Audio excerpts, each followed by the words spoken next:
Okay, let's unpack this. We are diving straight into something incredibly fundamental, really. Mm-hmm. Something you'll talk about again and again, no matter what conversation you're having, your family. Absolutely essential topic. Yeah, and we've got hold of these excerpts from a really smart English learning source. It seems designed to give you like a direct path to discussing this whole area with confidence. What's fascinating here is how structured this material is. It takes a very logical approach, which honestly is just what you need for a core communication area like family. Totally agree. It breaks the task down. Yeah. Starts small, builds upwards. Exactly. So our mission in this deep dive is basically to pull out the most practical ways this source suggests you can talk about your family in English, the things that really build confidence. Kind of a shortcut. Think of it as that, yeah. A shortcut. We're going to start with the real building blocks, the words, then see how to put them into simple descriptions, Right. then practice actual conversation, maybe add some useful phrases to spice it up a bit, and finally, look at this, well, surprisingly simple way the source suggests integrating practice into your daily life, right where it feels safest, actually. Ready? Let's do it. So where does this source material begin? Well, exactly where you'd hope.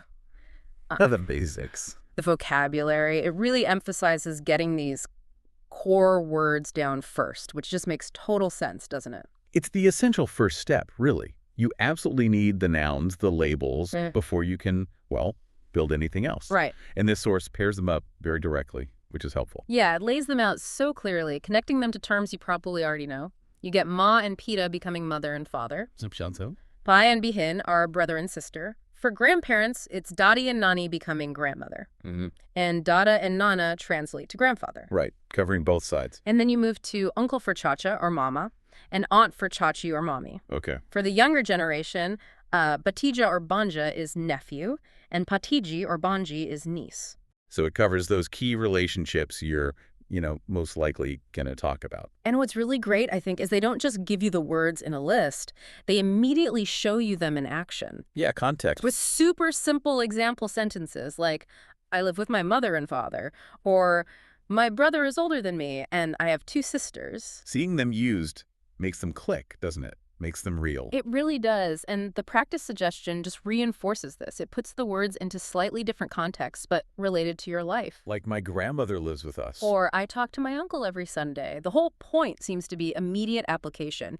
Get it and use it. Definitely. Mastering that foundation is step 1. Okay, so once you've got a handle on the words, the source moves you on. The next level up. Constructing descriptions. Exactly. This is where you start putting those building blocks together into, like, short paragraphs, aiming for maybe 3 to 5 sentences. Yeah. And here's where it gets really interesting. Well, yeah, because practicing within a simple structure, like 3 to 5 sentences, it manages the cognitive load.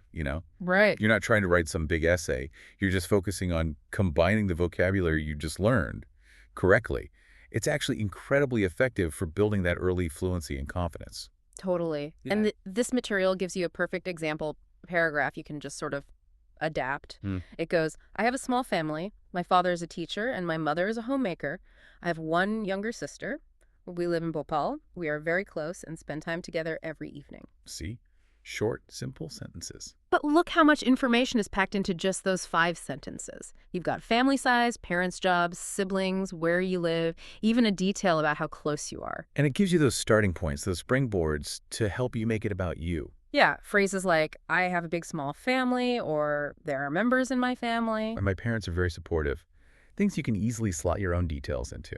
And crucially, I think, especially for many listeners, it also gives a specific sentence ready-made for describing a joint family setup. Oh, right. I live in a joint family with my grandparents, uncles, aunts, and cousins. That's a whole picture in one go. If we connect this to the bigger picture, that structure is key. It provides scaffolding. All right, so you've got the word. You can build these short descriptions. The natural next step the source pushes towards is, well, using it. Conversation practice. Putting it all together. Because, ultimately, that's what language is for. Connecting with people. This is really where you shift from knowing about the language to actually using it. And simple, repeated conversation practice. That's the key to building what they call automaticity, making it feel natural, reducing that hesitation you often feel when you start speaking. Yeah, that pause where you're searching for the word. Exactly. And the sample conversation they give between Niraj and Neha, it's a fantastic model for this. It's basic, sure, but totally realistic. What do they talk about? Well, they exchange info about siblings. Niraj has a younger brother who's in college. Neha has two sisters. One's married and lives in Delhi. The other's still studying. Okay, typical stuff. And Neha also mentions her living situation. She lives with her parents and her grandparents. So it clearly demonstrates how you can swap quite a bit of personal info using just the simple vocabulary and sentence structures you've, well, just been working on. Definitely. And their suggestion is just simple. Practice this basic back and forth. Find someone to practice with. Yeah, or even just, practice saying both parts out loud to yourself. That repeated simulation apparently is really powerful. It builds those pathways in the brain. Okay. Now, moving beyond just stating the facts, making it sound a bit more, I don't know, natural. Adding some flair. Exactly. The source offers some useful phrases for that. Ah, yes. Incorporating pre-built phrases like these. It's actually a brilliant strategy. Why is that? Because it helps you sound more natural, more expressive, much faster. It moves you closer to how native speakers actually talk, Adding nuance and a bit of personality without having to construct everything from scratch every time. Gotcha.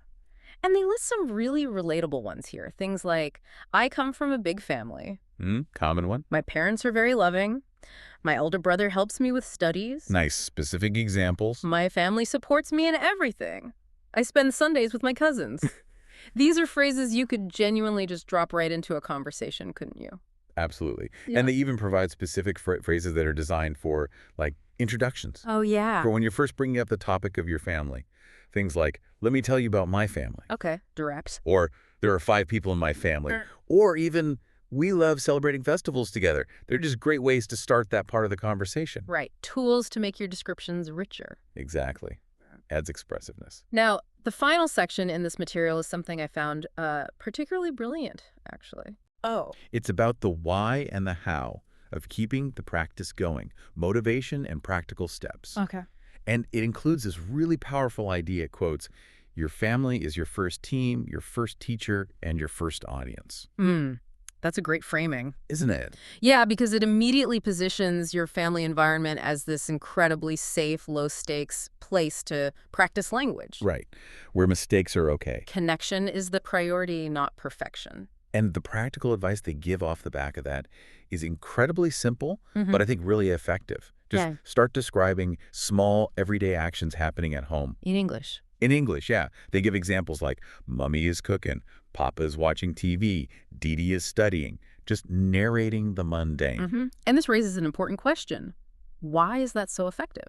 Go on. Well, the power of doing that, saying simple, context-rich sentences tied directly to what you're seeing right now. It strongly reinforces the connection between the English words and the actual real world you're living in. You see the action, you say the words, you hear the words, you picture the action. Ah, makes sense. That kind of concrete, immediate, repeated exposure is just incredibly effective for memory, for retention, and ultimately for fluency. It makes the language part of your environment. Wow. And the message from the source is basically build this simple habit, just describing everyday stuff, and it quickly improves your English. Turns downtime into learning time. It turns those mundane moments into, learning opportunities. So easy to integrate into daily life. Minimal extra effort, maximum context. So just to recap this deep dive then, we've navigated through this English learning material pretty thoroughly. We started with the absolute essentials, that core family vocabulary.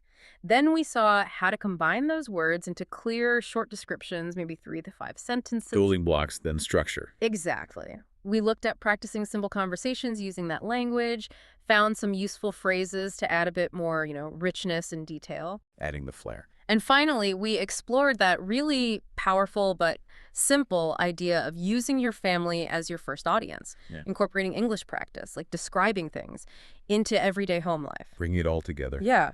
So you really should now have a set of practical tools to talk about a topic that's, well, probably the closest thing to your heart for most people. Right. And I think understanding how these different pieces fit together. Yeah. From single words to structured sentences to conversation practice within that safe space, it provides a really clear, actionable path forward Yeah. for building this essential communication skill. It's not just random tips, it's a system. Okay, so here's something to think about as we finish. This source, as we said, describes your family as your first team, first teacher, and first audience, suggesting that practicing simple English phrases within that context is a really powerful way to learn. Now, consider this. How might deliberately using language practice, like describing those everyday actions we mentioned, Papa is watching TV, within your first team, how might that not only speed up your language learning, but maybe also subtly transform the dynamics and connections within your family itself, Mm. turning those shared moments, even mundane ones, into shared learning experiences? What stands out to you from that idea?